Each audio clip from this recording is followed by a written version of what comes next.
Ali and Nino was published in Austria in 37 when Assad was there, with his heartbreaking poet wife Erica, who was having a torrid affair. All of the horrid embarrassment of his scandalous public divorce, combined with anti-Semitic harassment, forced his career to take a new course. Though this Jew from Ali and Nino is a novel first published in Vienna in 1937 under the pseudonym Kurban Said, which can be translated to joyful or fortunate sacrifice, and has also been speculated to reference someone of sacred descent who is being sacrificed. However, true origins of the author is a disputed subject. To sum this up, I shall read the 1999 words of Dr. Heinz Barazon. The novel Ali and Nino lives up to the ancient Latin saying, Abenta suafata libelli, or every book has its own destiny, because the novel's publishing background is almost as fascinating as the story. First published in German in Vienna in 1937 and considered by many to be one of the great romantic stories, Ali and Nino is now restored to print for a new generation of readers. The mystery of the book's authorship naturally has been raised again. Forgotten after publication in the chaos of the Second World War, Ali and Nino was rediscovered for the first time when Jenny Grauman stumbled upon it in a second-hand bookstore in the ruins of post-war Berlin. Taken by its quality and the unusual story itself, she translated it and saw it to its publication, first in England and then in the United States. It was impossible for decades to identify the author behind the pseudonym, but it now seems clear that Kurban Said is a pseudonym for two different people. A woman, the Baroness Elfriede Ehrenfels, and a man, Lev Nussbaum. Baroness Elfriede Ehrenfels was born in von Boldmershof in 1894 and came from a cultivated ancient Austrian family.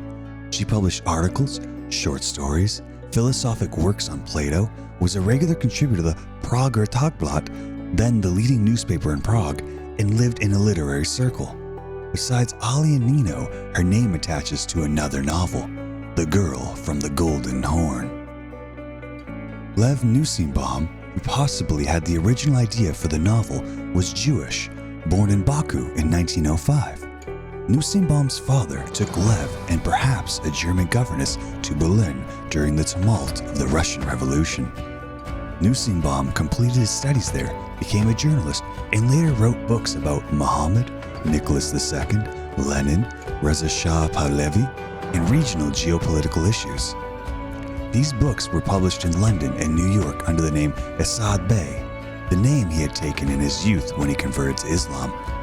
After Hitler seized power, Nussbaum fled Berlin for still independent Austria, where an intense friendship with Baroness Elfriede Ehrenfels, her family, and her circle developed. Ali and Nino is almost certainly the result of this relationship. Which sections of the novel are the work of which author remains an unsolved mystery. This taboo love story is surrounded by immensely culturally different peoples, the Azerbaijani Muslim Ali and Georgian Christian Nino. The tried and true epic tale of forbidden love is even foreshadowed innocuously by Nina in chapter 3, with her exclaiming, "Holy St. George, look at Romeo falling asleep waiting for his Juliet."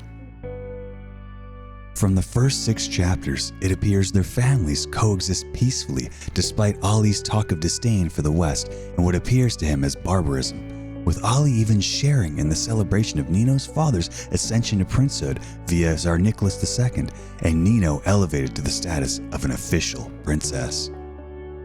I decided instead of summarizing the chapters we have all read, I would rather ground the novel within the places described in the first section of our assigned reading, and attempt at giving a face to the scenes beautifully described by the enigmatic author or authors. Baku is nestled on the Absheron Peninsula upon the western shores of the Caspian Sea, with an arid desert described affectionately by Ali stretching westwardly. Azerbaijan is located within the Caucasus region, bordered by Russia and Georgia to the north, Armenia to the west, and Iran to the south. The ancient city of Baku is the capital of Azerbaijan and also the lowest lying national capital and largest city situated below sea level in the world at 28 meters lower than sea level. It has been postulated to have had human settlement as far back as the Stone Age, with a human occupation site within the Old City dated to the Bronze Age. Its population during the setting of the novel would have been over 215,000 people, comprised of 21% Azerbaijani, 36% Russian, 19% Armenian, 5% Jewish, and 19% others. As of 2020, it is just under 2.3 million inhabitants, made up of 90% Azerbaijani, 5% Russian, 0.01% Armenian, 0.6% Jewish, and 4.1% others. The cosmopolitan roots have clearly been taken over by a much more homogeneous population of nationals. From a religious standpoint, the majority Muslim demographic is made up of 85% Shia Muslims and 15% Sunni. Azerbaijan as a nation has the second largest global population of Shia Muslims, with Iran being number 1. Ali describes his family and himself as living within the medieval walled inner city. He also mentions walking past and through the ruins of the Shirvanshah Palace. This palace dates back to the 15th century Common Era, with the Maiden Tower residing within, dating to the 12th century Common Era. Fortress Alley and detailed descriptions of the remarkable beauty of this historic city are in abundance throughout these pages of the book. Ali's Chapter 3 meeting with Nino in the Governor's Garden, which is now known as the Philharmonia Garden, houses stirring beauty. A lush oasis within the desert metropole referred to as the Windy City. The garden was established in 1830, and the story goes that ship's captains hailing from Iran were requested to bring a sack of soil in order to add to the emerging park's construction. Baku is a gorgeous city teeming with cosmopolitan history and a bounty of sites for tourists. However, despite abundant oil and gas reserves, as well as being considered an upper middle income nation, much of the rural regions of Azerbaijan remain underdeveloped and impoverished due to poor infrastructure and limited agricultural production. Moving on to the second place that Ali visits in the novel, it would be the mountain retreat town of Shusha. Ali traveled here because he knew Nino's family were spending their summer in Shusha, and so the first of the 3 wishes granted by his father was to spend his time here alone so that he could pursue his budding romance. Shusha is located in southwestern Azerbaijan and has been a heavily disputed territory. But to avoid spoilers within the upcoming chapters, I will refrain from talking too much about the conflicts, but encourage you to seek out some of the history yourself, as it is still incredibly relevant, disputed, and heated up to this day.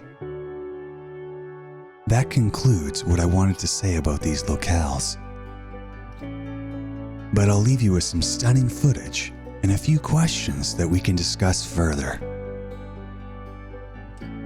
Number 1. Given its culture, demographic, and geographic location, is Azerbaijan Europe or Asia, East or West, both, neither, or something different? Number 2. How would you describe and or explain the convergence of cultures within Ali and Nino so far? Number 3.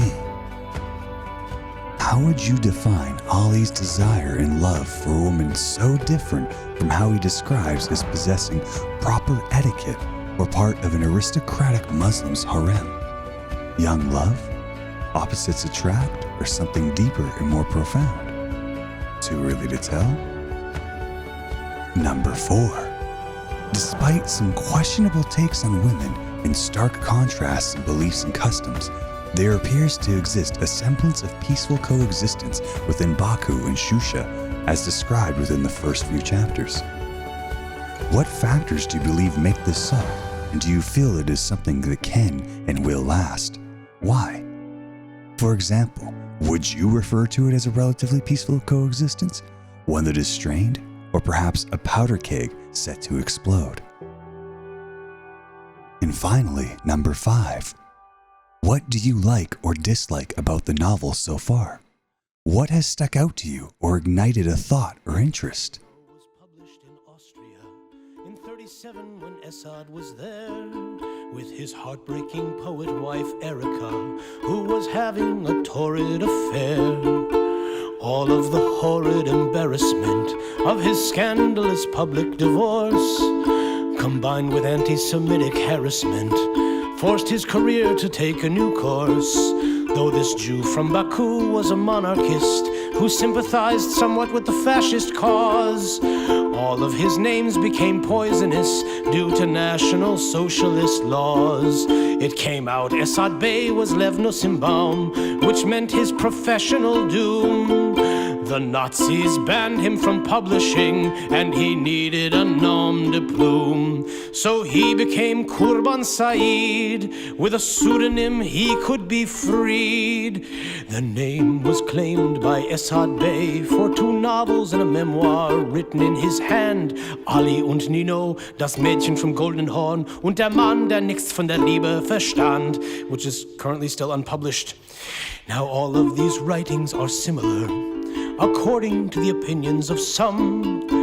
But ask her or him or her, and they'll tell you you're totally wrong. You see, Assad was living at the time with a baroness, an Austrian patron of beys, and the name Said was registered to this Elfriede Ehrenfels, and her niece holds the copyright to this day. Now one of these books has become a phenomenon, the tale of Ali and his girl. The list of translations goes on and on. It's published all over the world. And according to Assad enthusiasts, Bey wrote the book all by himself. But others have said he's a plagiarist, or that Kurban was somebody else. So who was Kurban Said?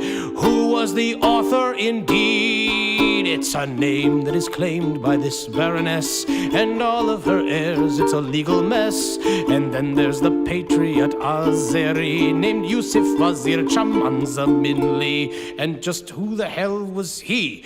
Well, the name Kurban Said means joyous sacrifice. Kurban is a Semitic word, and Gurban was the title of a story by Chamanza Minli, an Azeri poet whom Stalin murdered. And it's argued this Yusuf must have written the tale, not Bey, the cosmopolitan crook, for only a full-blooded Azerbaijani male could be the core author of this book.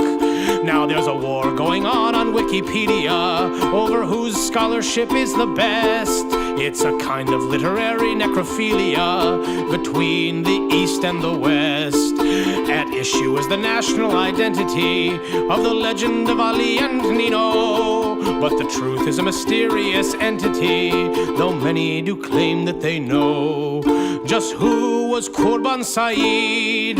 Why can't it just be agreed? Well, it just wouldn't do to accept that a Jew, a fascist, converted Muslim, could write such a popular national book, the pride of Azerbaijan. Yes, who was Kurban Said? Who is the one we all read? The battle continues to go on today. Will it ever be settled or solved? Chamanza Minli, Ehrenfels or Bey, Yusuf Elfriede or Assad Oyve. It's better to not get involved.